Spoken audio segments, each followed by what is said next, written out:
Well, folks, here we are, the illustrious Muletown Road, with me, your host Mike, with Chasing Trail.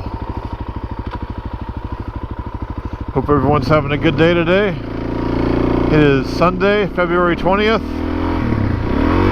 Whoops, about 1 p.m.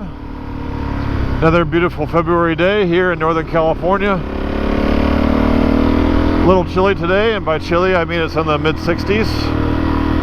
Back on Little Miss Sunshine today. I had hoped to be on the KTM, but my fuel filter did not arrive on Saturday as originally estimated.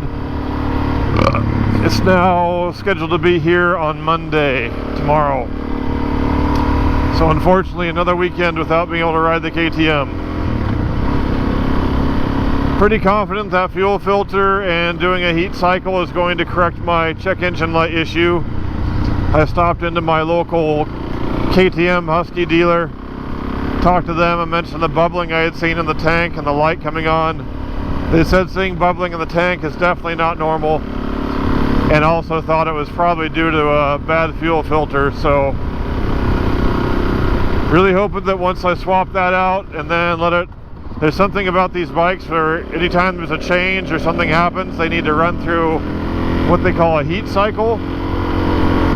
The owner at the shop didn't say this, but people in the forums had that you also want to disconnect the battery for a few minutes, let the ECU fully reset, then you start it up and let it idle anywhere from 5 to 10 minutes, however long it takes for the fan to kick on, and then turn it off.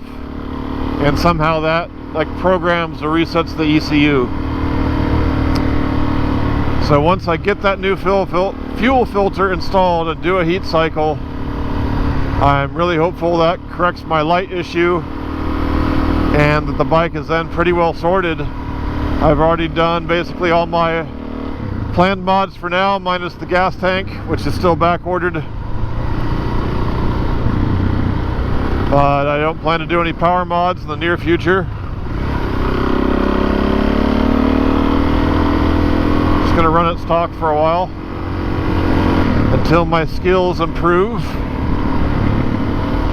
No bites on my BMW yet. I haven't had a single inquiry related to the bike. I have had someone email me, but they just had some questions about something else, not related to my bike specifically. I lowered the price already. I had listed it at sort of top dollar price, and I will continue to lower it until someone buys it. I don't like to sit on things. When I'm ready to move on, I'm ready to move. As far as the replacement bike, I probably won't do anything right away. I think I'm going to wait till I find out the fate of this DRZ, and then I'll decide what to do from there.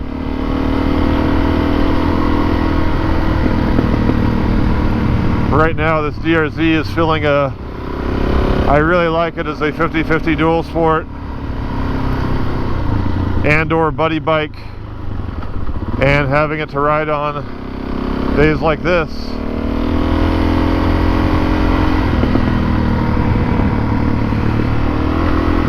When the KTM is out of commission. People are really nice about pulling over for motorcycles around here. I mentioned that the other day, but honestly almost every time I get behind someone they pull over. Pretty awesome. I went for a ride with my dad yesterday. He was on his Triumph and I rode this, and I had no problem keeping up and riding with him. I find the seat comfortable for about 4 hours, which is about as long of a ride as I ever do. So I'm not in a hurry to replace this, and I'll just wait and see what happens with the title and then decide what to do from there. Roller coaster! In the meantime, I'll have two awesome dual sports that fill a variety of purposes. I think I'll also probably keep 50/50 type tires on this one, since I do still enjoy riding it on the street. We got a group of folks up here on horses and such, so we're gonna chill out.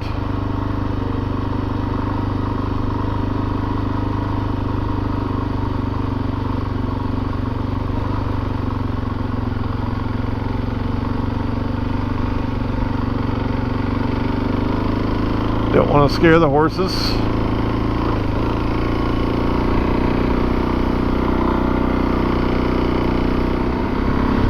Fortunately, this thing's not backfiring as much after tuning the carb a bit.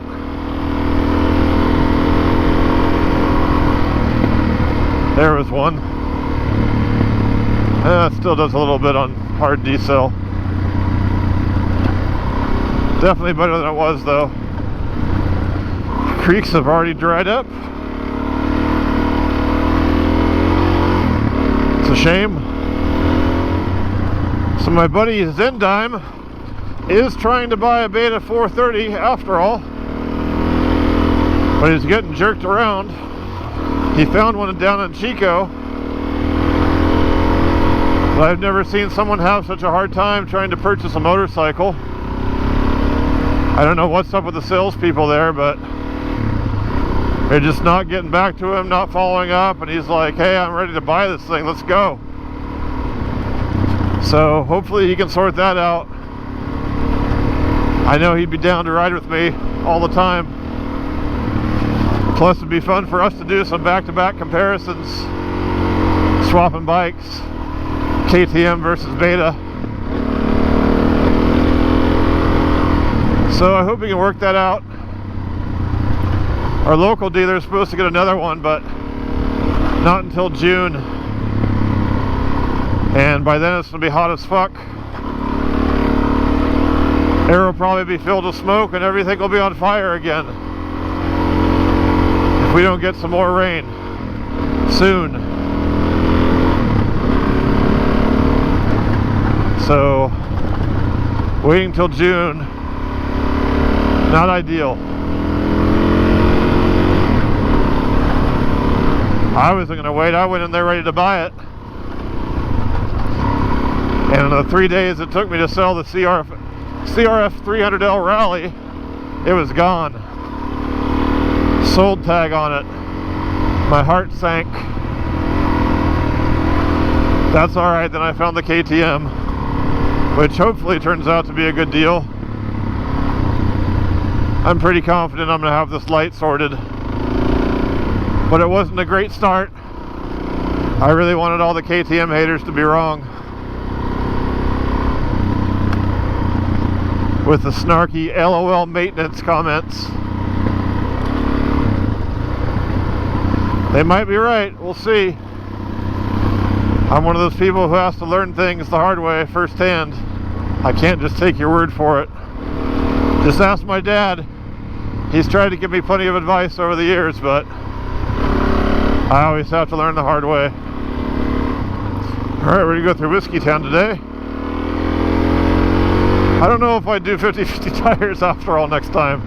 These tires feel pretty dodgy off-road. I'd probably do the Dunlop 606 MT21 combo. I'd rather have the dirt performance at the expense of going a little slower or noisier on the pavement. Oh boy. Busy day.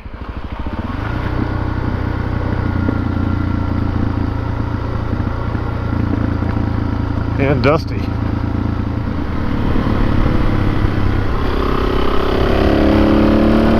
tires do feel good on the street though. Not supermoto, but pretty good. Pretty